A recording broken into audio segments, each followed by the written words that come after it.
Creative HD show আপনার সেরা বিনোদন।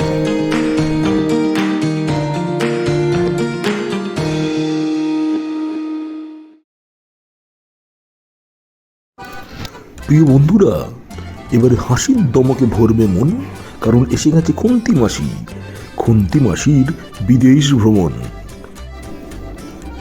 খুন্তি মাসির ধাক্কা খেয়ে প্রায় ছুটতে ছুটতে এরোপ্লেনের উঠল ভ্যাবলা। সিট বেল্ট বাঁধার কথা অ্যানাউন্স হলো, কিন্তু ভ্যাবলা বা খুন্তি মাসি কেউই সিট বেল্ট বাঁধতে জানে না। অগত্যা এয়ার হোস্টেস হাসি মুখে তাদের সিটের কাছে এসে হাত বাড়িয়ে সাহায্য করতে গেল। যেই না সে হাতটা বাড়িয়েছে, তখনই খুন্তি মাসি তার হাতটা সরিয়ে দিয়ে চিৎকার করে বলে উঠল, গেল যা, এত জায়গা থাকতে আমাদের ঘাড়ের উপর হুমড়ি খেয়ে পড়ছিস কেন?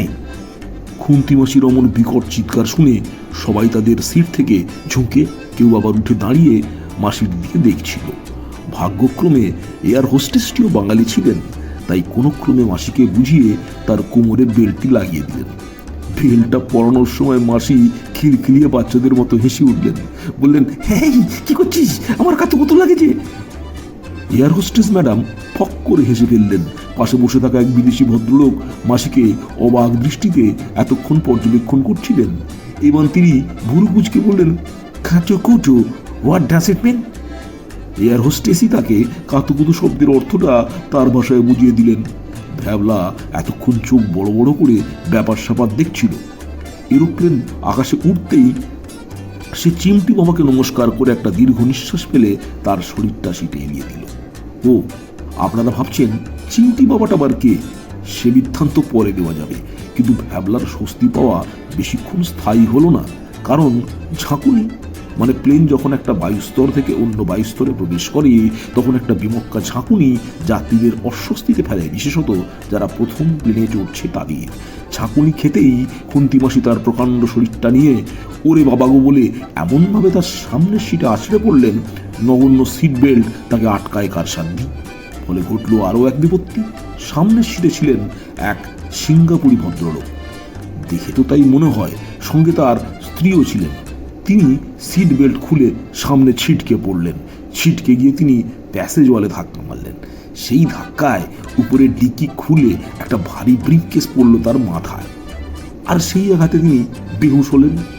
এয়ার হোস্টেস ছুটে এসে তার মুখে জলের ছিটে দিলেন। তার স্ত্রী চাইনিজ সিঙ্গানিজ পাখা বের করে তার স্বামীকে বাতাস করতে লাগলেন। সে এক ধুমধুমার কাণ্ড। খুন্তি মাসি বিস্ফারিত চোখে ব্যাপারটা দেখছিলেন। ভ্যাবলা ব্যাপার স্যাপার দেখে পুরো বমকে গেল। সে চুপ করে বসে রইল। তার মনে এই চিন্তার উদ্রেক হলো যে এরোপ্লেনে অকারণ উৎপাত করার দরুন ফ্লাইট থেকে তাদের দুজনকেই না নিচে ফেলে দেয়। তার খুব ভয় করছিল। তবে তারপর আর বিশেষ কিছু ঘটল না। সিঙ্গাপুরি ভদ্রলোকের জ্ঞান ফিরে এলো। এরপর এয়ার হোস্টেস এসে খাবার দিয়ে গেল। খাবারটা দুজনেই বেশ তৃপ্তি করে খেলো। এরপর ভ্যাবলা যে কখন ঘুমিয়ে পড়েছে তার খেয়াল নেই। হঠাৎই আবার কি যেন একটা শোরগোলের শব্দে তার ঘুমটা ভেঙে গেল। চোখ কষলে ভ্যাবলা দেখে দুজন এয়ার হোস্টেস এসে খুন্তি মাসিকে খুব বকাবকি করছে, আর খুন্তি মাসি কাঁচু মাচু মুখে তাদের বকুনিটা শুনছে। ভ্যাবলা বুঝলো যে আবার তার মাসি একটা কিছু বিপত্তি ঘটিয়েছে। খানিকক্ষণ তাদের কথা মন দিয়ে শুনে সে বুঝলো তা হলো খাবার পর সে যখন ঘুমিয়ে পড়েছিল, তার পরমপ্রিয় খুন্তি মাসি তার পরমপ্রিয় বোচকা থেকে তার পরমপ্রিয় জর্দা দেওয়া পান মুখে পড়েছিল। ততক্ষণ সব ঠিকই ছিল।